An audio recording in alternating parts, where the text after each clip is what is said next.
மாண்புமிகு சங்கி அமைச்சர் ஏன்னா அவங்க சங்கி பக்கம் போறாங்களே, இல்ல பாஜக பக்கம் போறாங்களே திமுக, அதனால அதுக்கு ஞாபகம் வருது, வேற ஒண்ணுமே கிடையாது. தங்களுடைய அமைச்சர் சேகர் பாபுவே ஒரு சங்கி தானே, ஆவி உடை உணிகிறார், மலைக்கு போகிறார், ஆக மொத்தம் அவரை சங்கின் முதல் சொல்லிட்டு அப்புறம் சீட்டின் மார்க் வாங்க உதயநிதி அவர்களே என்று சொல்லி விவசாயிகளோட கடனை என்னால தள்ளுபடி பண்ண முடியாதுன்னு சொல்றீங்க. ஆனா எம்எல்ஏக்களுக்கு கார் கொடுக்கறதுக்கு மட்டும் உங்களுக்கு நிதி எங்க இருந்து வருது? அதே சிபிஐ எம்எல்ஏக்கு ஒரே ஒரு கேள்வி, ஏன் மு.க. ஸ்டாலினிடமிருந்து 15 கோடி வாங்கினீர்கள் தேர்தல் நிதிக்காக? அது ஏழைகளுக்கு கொடுத்துக்கலாம்ல. சில திமுக எம்எல்ஏக்கள் எங்கிட்ட சொல்றாங்க, விஜய் தனியா ஸ்பெஷல் பிளேன் வாங்க, சீஃப் மினிஸ்டர் இல்லாத போதே ஸ்பெஷல் பிளேன்ல போறாரு அவரு, சீஃப் மினிஸ்டர் ஆனப்போ ஸ்பெஷல் பிளேன் போறது ஈஸி. ஆமாமா, அதுக்கு அந்த 3 ஃபைல்ல ஒரு ரெட் ஜெயிண்ட் கூட இருக்குதுன்னு கேள்விப்பட்டேன். அதுவும் தெரியும் எனக்கு. 1,80,00,000 வாங்கினவர் 3,40,00,000 வாங்க போறான்னு நான் சொன்னேன் பாருங்க. அப்போ 234 தொகுதிகளில் 200 தொகுதி விஜய் வெற்றி பெறுவார். ஏதி வச்சுங்க நீங்க.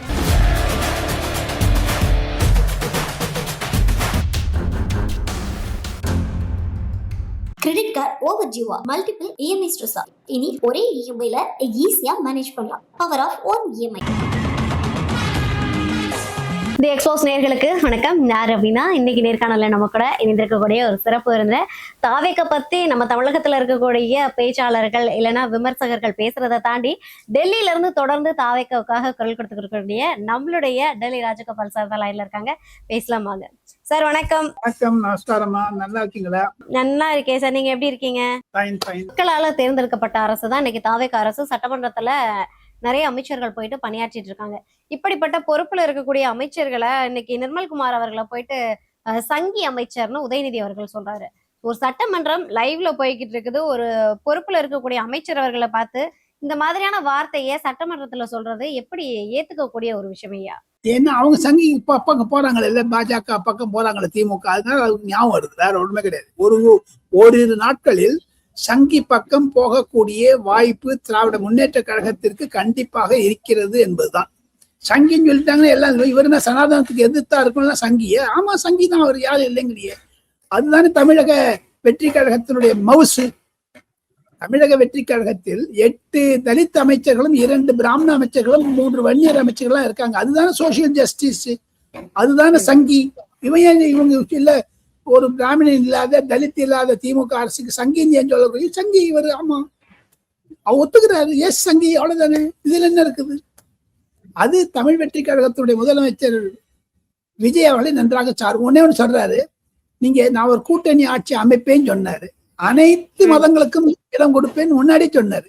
எல்லாத்துக்கும் கொடுத்துருக்காரு. அதுதானே சங்கி. அதுதான் நிர்மல்குமார் தப்பே கிடையாது, போடான்றாங்க, அவ்வளவுதான். அதை முதலமைச்சருக்கு தெரிந்தானே அந்த சங்கியை வச்சிருக்காரு. அவரு தெரியாதா அவருக்கு? உதயநிதிக்கு தெரிஞ்சது விஜய்க்கு தெரியாதா? என்னங்க இது? உதயநிதிக்கு தான் எல்லாம் தெரியும்ன்ற ஒரு இதுல இருக்காரு ஐயா. நீங்க வேற. உதயநிதிக்கு தான் எல்லாமே தெரியும்.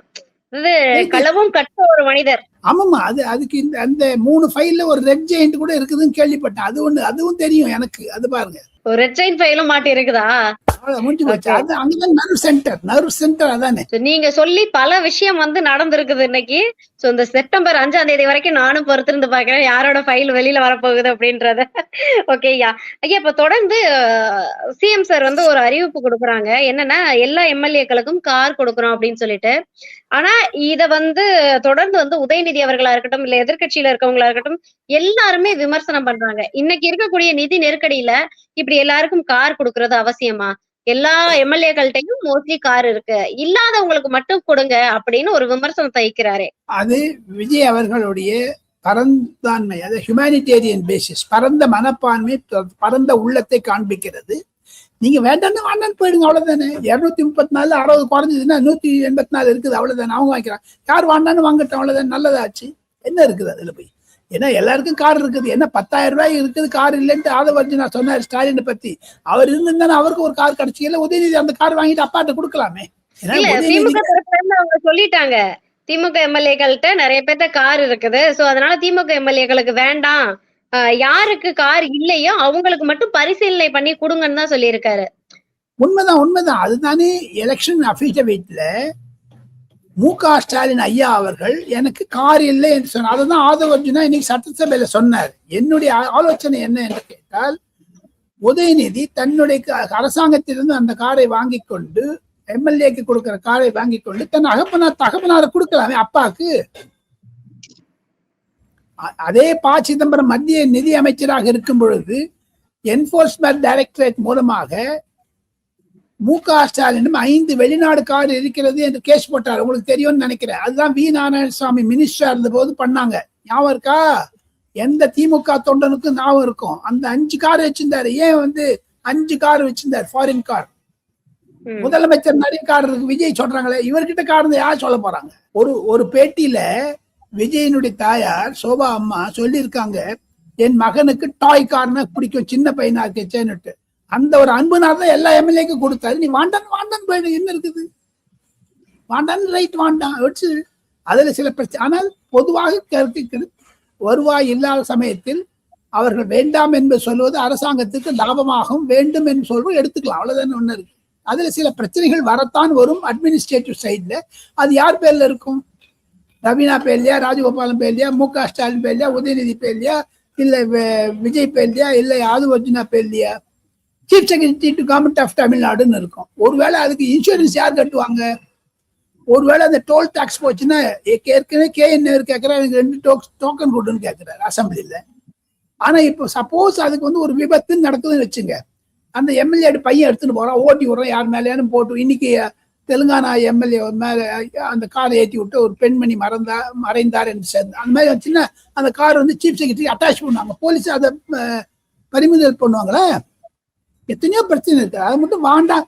என்னை பொறுத்து மட்டும் மு.க. ஸ்டாலின் இல்லை என்று சொன்னாலும் முதலமைச்சர் விஜய் அவர்கள் அனைத்து எம்எல்ஏக்களுக்கும் 10 லட்சம் 5 லட்சம் கேஷா கொடுத்துட்டோம் வாங்கிட்டு போயிட்டு இருப்பாங்க. அவங்க என்னொன்னா பண்ணிக்கிட்டோம், கார் வாங்குறியோ இல்ல என்னொன்னா பண்ணிக்கிறேன், டிராவல் அலவன்ஸ் சொல்லிட்டு. அது மாதிரிதான் பஞ்சாபிலும் ஹரியானாவிலும் உத்தரப்பிரதேசத்திலும் செய்கிறார்கள். சிபிஐ ஒரு விமர்சனத்தை வச்சிருக்காங்க. ஏன்னா இன்னைக்கு இருக்கக்கூடிய இந்த நிதிச்சுமையில நீங்க விவசாயிகளோட கடனை என்னால தள்ளுபடி பண்ண முடியாதுன்னு சொல்றீங்க, ஆனா எம்எல்ஏக்களுக்கு கார் கொடுக்கறதுக்கு மட்டும் உங்களுக்கு நிதி எங்க இருந்து வருது அப்படின்ற ஒரு கேள்வியவும் விமர்சனத்தையும் வச்சிருக்காரு. அதே சிபிஐ எம்எல்ஏக்கு ஒரே ஒரு கேள்வி, ரபீனா மூலமாக, எக்ஸ்போஸ் மூலமாக, ஏன் மு.க. ஸ்டாலினிடமிருந்து 15 கோடி வாங்கினீர்கள் தேர்தல் நீதிக்காக? அது ஏழைகளுக்கு கொடுத்துக்கலாம்ல. அது நீங்க வாதம்னா நான் விதண்ட வாதம் வைப்பேன். எதுக்கு வாண்டாம் கட்டு போலாமே? விவசாய கடனுக்கு விவசாயத்தையும் பண்றாங்கல்ல. ஏயா நீங்க large heartedness of chief minister புரிஞ்சுக்குங்க. வாண்டான்னு போங்க, அவ்வளவுதானே. சில டயத்துல அது இஷ்டமா இருக்கலாம், சில விரோதமா இருக்கலாம், ஓகே. அதுக்கு விவசாய கடன் எதுக்கு கிடைக்கணும்? சில திமுக எம்எல்ஏக்கள் எங்கிட்ட சொல்றாங்க, விஜய் தனியா ஸ்பெஷல் பிளேன் வாங்க. ஐயா, நீ அவர் சீஃப் மினிஸ்டர் இல்லாத போதே ஸ்பெஷல் பிளேன்ல போறாரு. அவரு சீஃப் மினிஸ்டர் ஆனப்போ ஸ்பெஷல் பிளேன் போறது ஈஸி. இன்னும் அனைத்து வட மாநிலங்களில் இருக்கக்கூடிய முதலமைச்சர்கள் அன்று அல்ல, அரசாங்களுக்கு, மாநில அரசாங்களுக்கு ஒரு ஹெலிகாப்டர், ஒரு ஸ்பெஷல் பிளேன் இருக்கத்தான் செய்கிறது. காரணம், மலைப்பாங்கான இடங்கள்ல.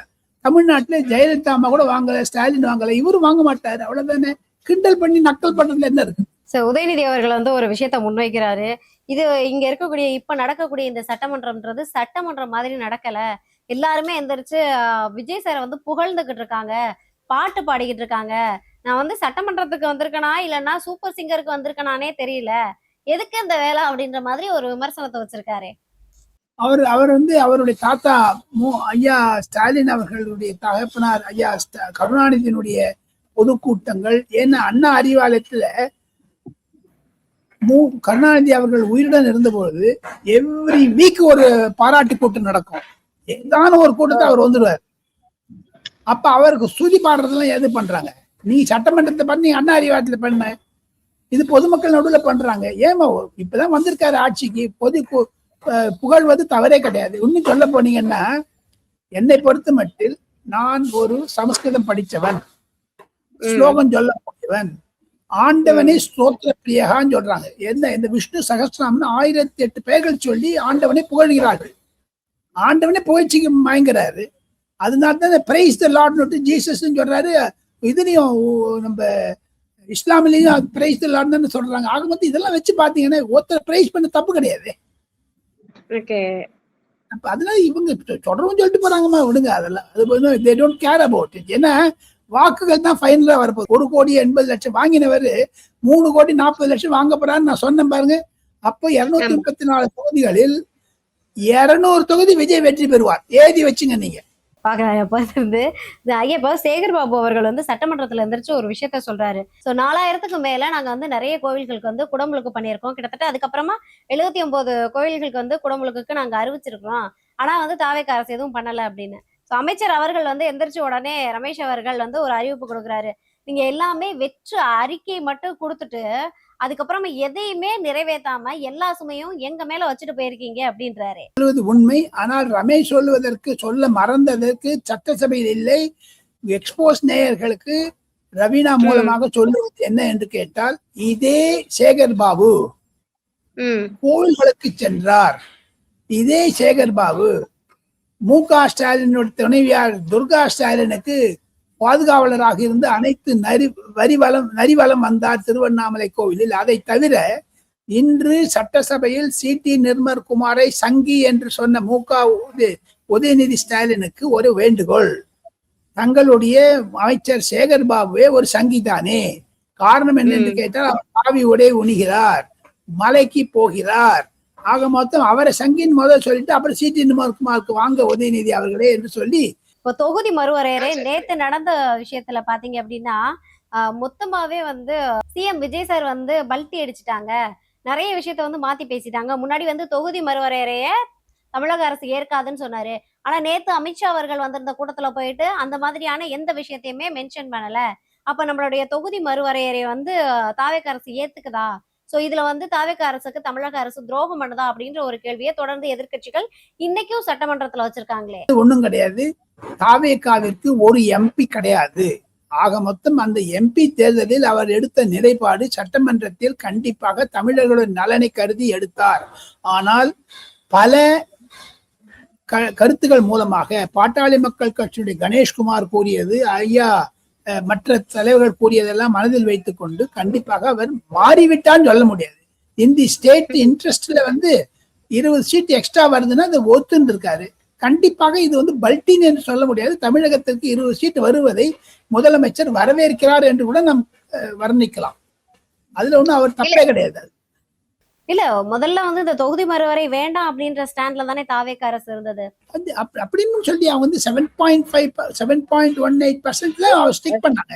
எல்லா தனி கட்சியும் இருக்க வேண்டியது. அதனாலதான் இந்த எம்பிக்கள் கூட்டத்துக்குள்ள அவர் சொன்னார் 7.18% நாங்க கீழே போக கூடாதுன்னு சொன்னாரு. அது ஒத்துட்டு இருக்காங்க. அது 50% தரேன்னு அப்புறம் 7.18 எங்க இருக்கு, 50% எங்க இருக்குது. அதனால 50% பக்கம் போனாரு விஜய். இது அவருக்கு பாட்டாளி மக்கள் கட்சி கணேஷ்குமார் சொல்லத்து கூட பண்ணிருக்காரு. பிளஸ் அவருடைய ஃபர்தர் இன்புட்ஸ் வரும்போது ஒத்துண்டாரு. இதுல பல்ட்டி எங்க இருக்குது இதுல. ஓகே ஓகே, மீண்டும் ஒரு நேர்காணல சந்திச்சு நிறைய விஷயங்களை பேசலாம். நன்றி நன்றி. கிரெடிட் கார்டு ஓவர் ஜீவா மல்டிபிள் இஎம்ஐ ஸ்ட்ரெஸ். இனி ஒரே இஎம்ஐல ஈஸியா மேனேஜ் பண்ணலாம். Power of one EMI.